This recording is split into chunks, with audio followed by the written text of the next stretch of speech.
So I'm really excited to be here today and talk to you about what I think one of the biggest changes in business development is, and that is the implications of scale and technology to how programs grow. Let me actually put this in here. It may work better.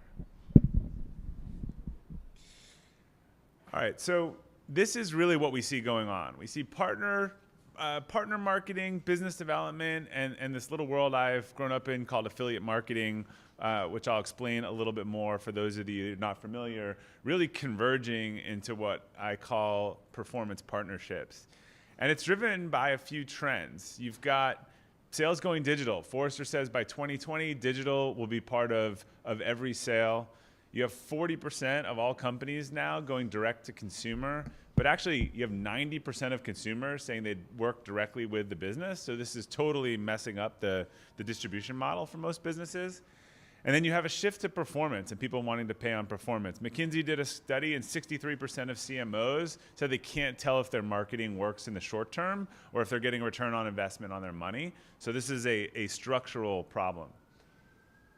I was talking to a friend at an event 2 weeks ago. I had last talked to him 3 years ago, and he had started this subscription meat company delivering natural beef via subscription services.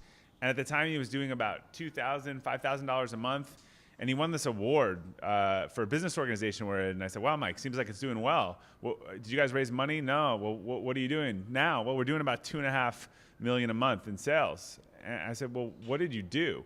And I'll go a little more into how they did this, but really it was all three of these trends that I just said. They were digital, they went direct to consumer, and they figured out how to actually pay for what worked and really not pay for anything else. So we have some smart people in the room. I always like to ask, if I gave you a choice and I said you could pay for outcomes or you could pay for inputs, how many people here would raise their hand and say, I'd much rather pay for inputs? Not popular. But ironically, I think that's what a lot of businesses do every day. And I love this quote that Drucker said, because he said, doing the right thing is more important than doing the thing right. Because I think a lot of times we focus on doing the thing right, and it's about getting the incentives to align to make sure that you're doing the right thing. I'm a big believer in behavior and incentives.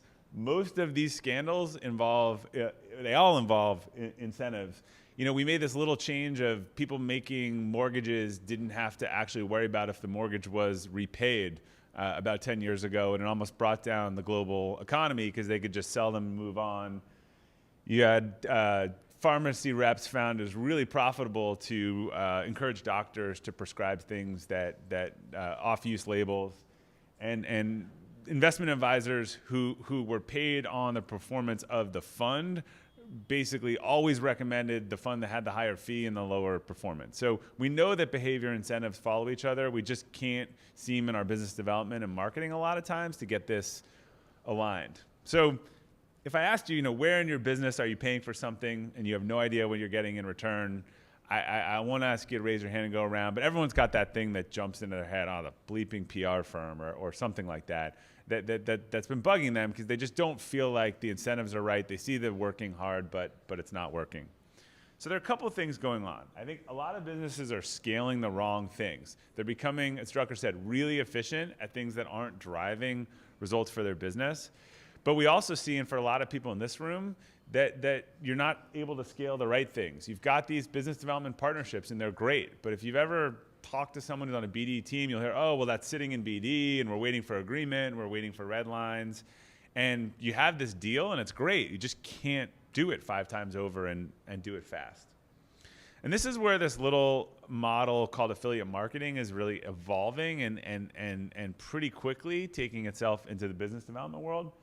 So in affiliate marketing, you have a customer, you have these affiliates who are your digital partners on a website. They could be a coupon site, a review site, a mommy blogger, a comparison engine.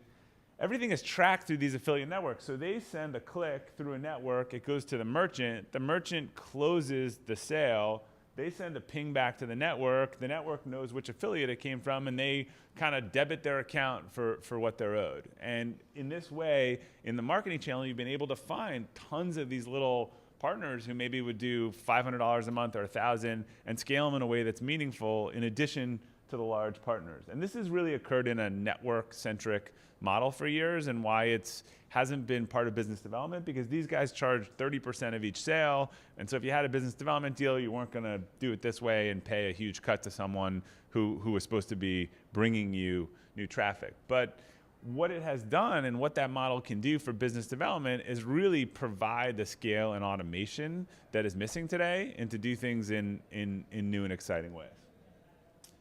So dovetailing into Mike's presentation, what do these things have in common? Getting BD contracts signed, giving people the tracking they know that they do. One of the things, we'll go into this today, but there's some of these BD deals where someone gives someone a code, then they mail them a spreadsheet a month later of how the code did, and then they send them an invoice, and then they send them a check, and you're finding out 3 months later that actually 3 months ago was the time that things were going well. There's tax forms to deal with, people need reporting, all this stuff. So this is actually a lot of what's talked about in blockchain. Smart contracts, better transparency, better security, speed, efficiency. All of this has been going on in the affiliate space and in this SaaS movement in affiliate, which is really what's expanding it into performance partnerships. So what is the performance partnership model? Before I tell you what it is, I thought it's better to always give an example. So Uber has a large-scale global partner program, and using technology, they've created a really deep integration with partners. Let's say there's a job site out there, and they're sending leads to Uber for people that could be drivers when they're looking for jobs. When they go into the background check, and they're verified in the background check, there's a small payout to the partner. But then the big payout to the partner actually happens when 3 months later, when that driver is taking their first ride, and they swipe and they end the rider's ride, the partner from 3 months ago is literally paid in real time. So this is sort of the next generation of digitizing business development and letting you do it on a global scale. And unlike affiliate marketing kind of 101, which is, hey, we have a sale or a lead, people are able to take this technology and deeply integrate it with their business workflows and pay for things that are valuable for their business. We worked with a company called Tiny Prints. Classic story. We used to say when we were running affiliate programs, we came on this discovery that BD's trash was our treasure. BD didn't want to deal with someone who was $20,000 a year in revenue. We loved just throwing those people on our platform. So all these photographers were bothering the BD people. I've got clients, like, can you give me a page? Can you give me a coupon? I think I heard someone say this before, but we had you have a dead coupon from 2 years ago, you have a dead page, and we had hundreds of these people. And they had a couple $1,000s each in sale. We're like, what do we do with these? What do we do with them? Like, we can't, the BD didn't want them. We said, we have this affiliate program. Let's train them to be affiliates. Let's put them on the affiliate platform, because it has all the tracking and payment and all that stuff that we need. And we'll give them a page, and we'll give them a little CMS, and they can throw their picture on it and put a paragraph. And we got about 2,000 people signed up in this program through the affiliate channel at the time, or now we call it the partner channel. And it was about $2 million in revenue by the second year. So something that was basically a huge pain in the ass that no one wanted to deal with, turned it into a way to scale it into a channel. Same thing, Reebok, Ronda Rousey. So they have all these athletes. You wouldn't normally consider these people as affiliates, but they want to sell the stuff. They don't want to run a store. They don't want to carry inventory. So they set up Ronda Rousey with a product feed and just connected it to their affiliate programs and said, look, go out there, promote our products. You'll make probably as much, if you make 10%, that's probably the margin in retail these days anyway. And this was set up to work globally so that she could have a virtual store, but be a partner out there. Again, this was right as the transfer started to be made, where someone would have said, well, this is a partner, not an affiliate. But as you'll see, to me, there's no designation anymore. That's where it's all blending. So how did ButcherBox do it? The elusive $5,000 to $2.5 million. They went and found about 4 or 5 key influencers or partners in their space. In this case, it was paleo influencers. And they had actually licensed Has Offers, which is a simple tracking platform that doesn't even have payment. And they said to these guys, look, we don't want to pay you for placement. We're going to pay you X% of subscriptions for a year. And they gave them links and they set it up. And this drove 60% of their sales and really started a halo effect of people seeing the brand elsewhere and also other people signing up. But it was, it was almost 4 or 5 business development partners, except the whole thing was tracked and automated and done online. So performance partnerships, like what am I talking about? I'm talking about a global umbrella where you have a brand at the center, you have a tracking payment or platform on the right side, and you have management.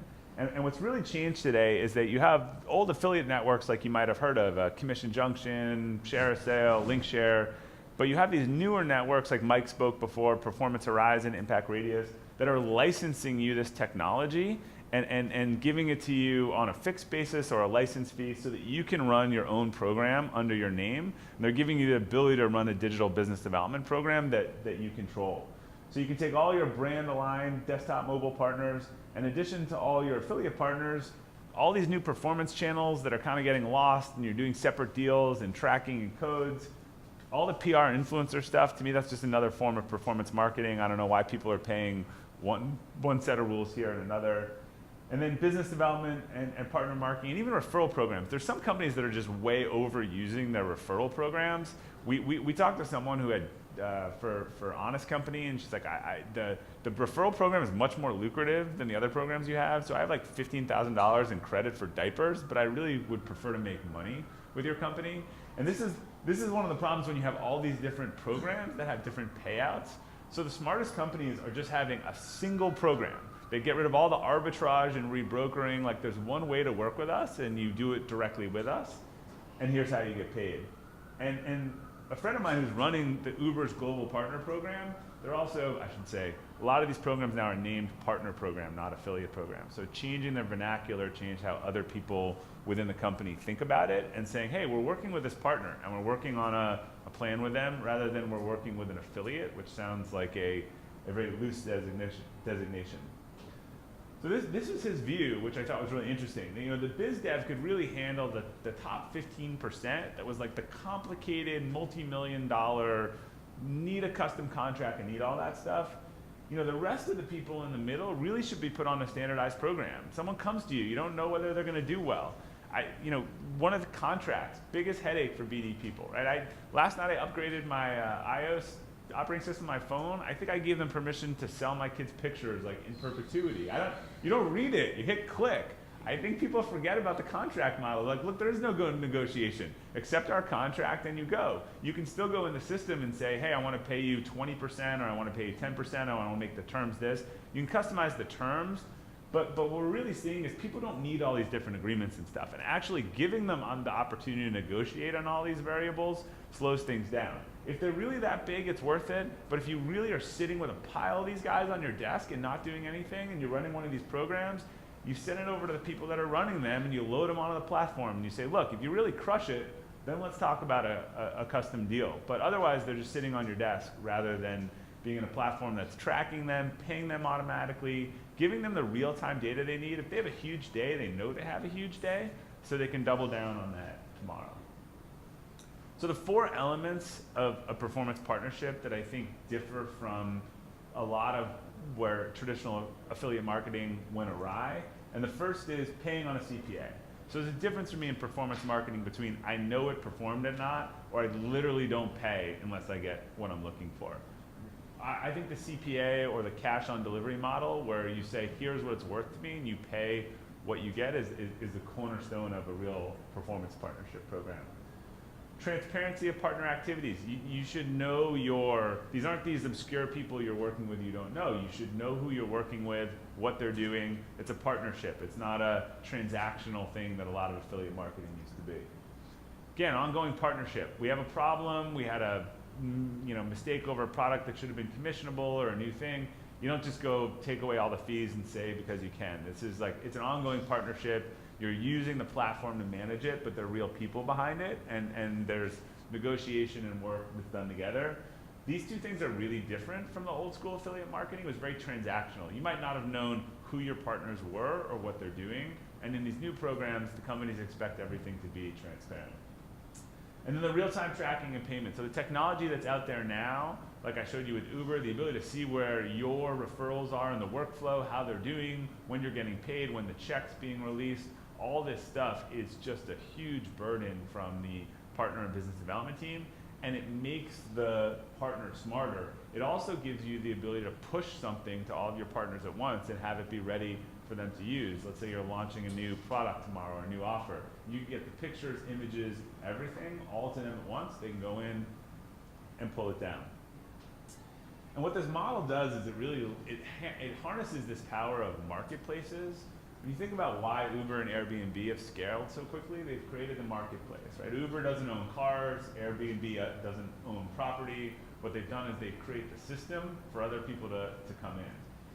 And this is really what we see happening with marketing. So in the current environment, there's the company, there's this, the dotted line is the company wall. There's this third-party networks that companies are buying marketing on that are opaque, have no control. Their agencies have incentive to spend more. There's like markups and middlemen. I always say if 80% of online ad spend is eventually at Facebook or Google, which is what a lot of numbers say, why is everyone paying tons of brokers and middlemen and all kinds of very fancy things to end up on Facebook or Google? And it's all in auction format. So auction format is about bidding up. It's always in the favor of not in the seller, not the buyer. And then agencies are working on these third-party networks, so again, their incentives can be aligned to some of this. In this new world, this white label network world, if you license one of these systems and you build your digital hub, it comes inside the company. You declare that the rules are it's transparent. You can see what your partner can see. The incentives are aligned to CPA. You have direct relationships with partners. It's not often the ether being rebrokered 5 and 6 times. And it's a reverse auction format. I can say, I've got a ton of budget for the guy at $10, but if another guy can deliver it to me at $9, maybe I'll pay him more. So I might have people coming to me offering, saying that they can do it more efficiently, not looking to spend more money. In Marketing Marketplaces 101, we had folks like 99 Design saying, hey, we'll throw a logo out into there, throw some project you need, you get 300 people giving you ideas back. Really think about this in terms of the enterprise world. So if you build a system like this and you don't have anyone that knows how to do Facebook marketing or Snapchat or whatever the new thing is after you figure out that one, you can literally attract these people who want to come work with your business as a free agent because, oh, you need the audio on that. As a free agent because they understand the terms and the games and they want to make money, and you don't have to employ them. You just have to set up, like Uber and Airbnb did, you have to set up the rules, you have to set up the guardrails, and you can build a really big team working for your business. So I call performance partnerships the third fat pipe, because the reason I hear all the time why people spend so much money with Facebook and Google is that they make it easy to do so. If you have a lot of money to spend, it's high velocity, they have campaign management tools, but it's also a single source of traffic. They are the source and the person you're dealing with. When you take all of these marketing, partnerships, biz dev light, you roll it into technology, you're getting scale and efficiency in the mid and long tail from multiple sources for the first time ever. When we had a client, launch a new dress that Michelle Obama was wearing, this was ModCloth a few years back, in hours, we could get all of those assets to 400 partners so that they could start writing about it, posting about it, tracking about it, and making money. And it just, imagine that equivalent in the biz dev world of trying to call all those people on the phone and tell them you're going to change the deal with them. It was basically able to execute that with almost programmatic type functionality, even though it really was a partnership-driven strategy. So as I said in the beginning, I think it's really important to look at the incentives in marketing and partnerships. Charlie Munger once said, show me the incentive and I'll show you the behavior. Make sure that you're aligning your partners to do the right thing. What I love about this model and the performance partnership model is if you define the outcomes that you want and how you're willing to pay for them, and everyone has to just work towards the outcome, you pretty much guarantee that you're getting the output you want, because you don't pay for anything else. You don't pay for the misses. You don't pay for the overworking on the wrong thing. So want to make sure, get to the beer on time. Hope I didn't go too fast. But key takeaway is I think we're really hitting a new era of business development partnership structures. And with the right model, the biz dev team can take a lot of these small and medium things that frankly look like nuisances now and aggregate them and scale them.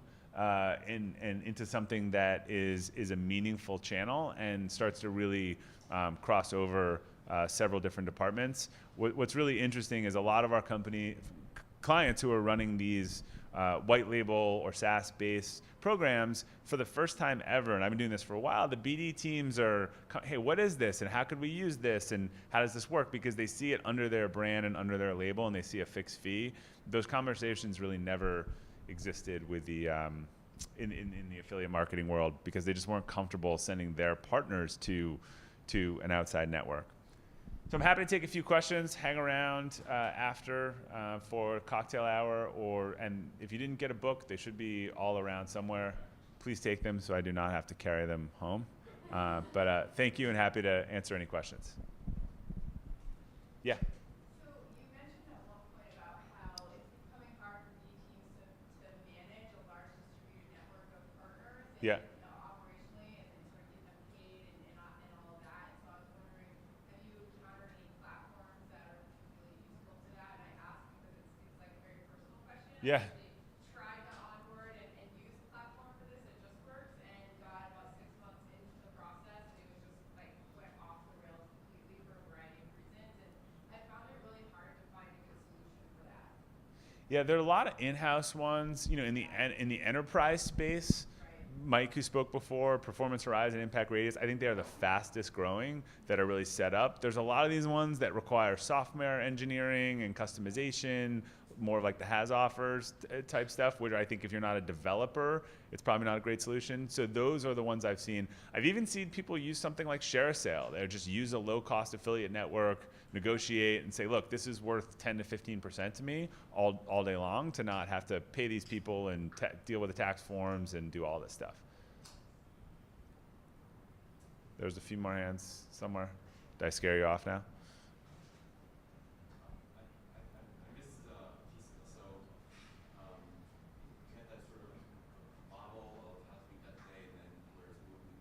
Yeah.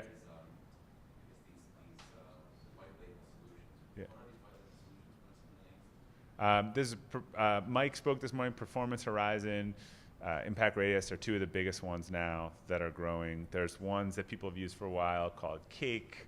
Another one has offers. Really different model than the network, which says like everything goes through us. Yeah, CJ. So that's kind of a closed network, right? You have to be on CJ, and it's not that it's right or wrong. It depends on the size of the brand, but that is I don't know what your company's name is, but let's say it's the Acme Companies program, hosted on Commission Junction. So what we're finding is the really large brands don't want any of this co-op branding. If you're an Uber or you're Airbnb, you're big enough, you have enough pull, you're a WeWork, you say, look, it is the Airbnb partner program, and it's our program, but it has all this functionality that you've come to love from affiliate programs, but you basically just sign up directly with us.